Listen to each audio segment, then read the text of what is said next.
வணக்கம். நான் ஊராட்சி நடுநிலைப்பட்டி கோட்டைப்பட்டியில் 7th ஸ்டாண்டர்ட் படிக்கேன். என் பேர் ரோஹித் அயோத்தியா. இப்போ நான் என்ன செஞ்சுருக்கேன்னா வாட்டர் லெவல் இண்டிகேட்டர் செஞ்சுருக்கேன். இதில் என்னென்ன பொருளாக தேவைப்பட்டுச்சுன்னா ஒரு பஜார் தேவைப்பட்டுச்சு, ஸ்விட்சு தேவைப்பட்டுச்சு, பின்னாடி வந்து இந்த எல்இடி லைட்லாம் 4 இருந்துச்சு, பின்னாடி வந்து இந்த வயர்லாம் கனெக்ட் பண்ணிவிட்டு டயோடு வச்சுருக்கேன். அதுக்கடுத்து இது சென்சாரு, வயர்லாம் உள்ளே வச்சுட்டு கடைசி ஒரு பேட்ரி, அதுக்கடுத்து ஒரு மினி டேங்க்கு, இதுவும் அதே மாதிரி தான். அதுக்கடுத்து இப்போ என்ன செய்யணும்,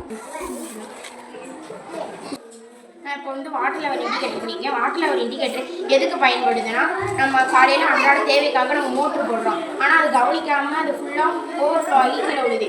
நம்ம எப்போ மோட்ரு அமைக்கிறோன்னா ஓவர்ஃப்ளோ ஆகி கீழே விழும்போது தான் மோட்ரு அமைக்கிறோம். அதே இந்த வாட்டர் லெவல் இண்டிகேட்டர் பயன்படுத்தும் போது அந்த ஓவர்ஃப்ளோ ஆகிற தண்ணியை சேமித்து நம்ம ஃப்யூச்சர் யூசஸ்க்கு நம்ம பயன்படுத்தலாம்.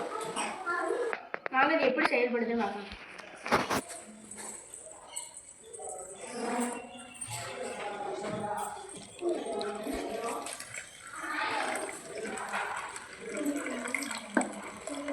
இந்த இதில் உள்ளே இருக்கிற வயரை தொடர்த்தோட இந்த இடத்துல லைட் எரியும்.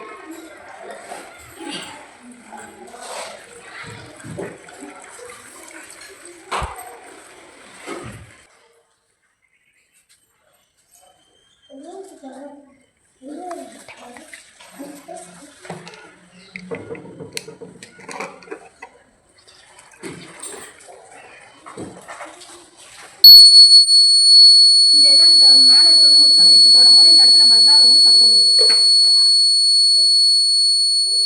இது மூலமாக நம்ம தண்ணி ஓவர்ஃப்ளோ ஆகுறதை நிப்பாட்டிக்கலாம். இதை நான் செஞ்சிருக்கிறோட எக்ஸாம்பிளோட மினி பிக்சர். இதுவும் அதே மாதிரி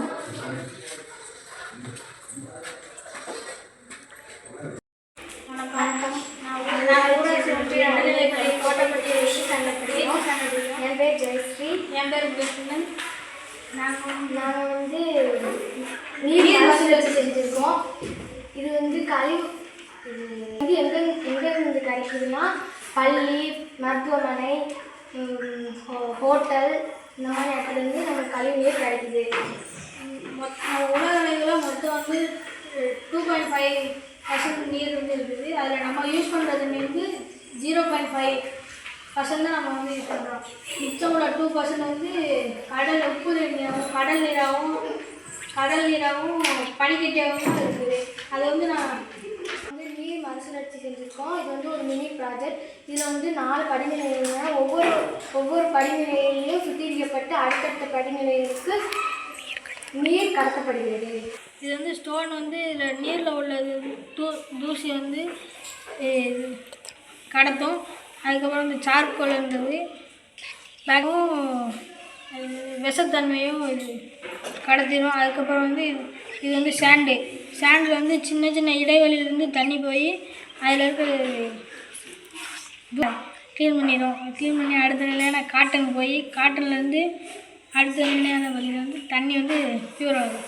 இது வந்து கெட்ட தண்ணி. இதை வந்து நான் இதில் ஊற்றுறப்ப இந்த கல் வந்து பெரிய பெரிய தூசியெல்லாம் அப்சர்வ் பண்ணிக்கிறோம். அடுத்த சார்கோல் இதில் வந்து விஷத்தன்மையும் பாக்டீரியாவும் இதை அப்சர்வ் பண்ணிக்கிறோம். இது வந்து மண். இதில் இருந்து சிறிய இடைவெளியிலிருந்து நீர் கடத்தப்படுகிறது. இது வந்து காட்டன். இது வந்து நீரில் உள்ள எண்ணெய் பிசுவை அப்சர்வ் பண்ணுது. இந்த எவ்வளோ லைட்டாக தண்ணி கொடுத்துருக்கோம்.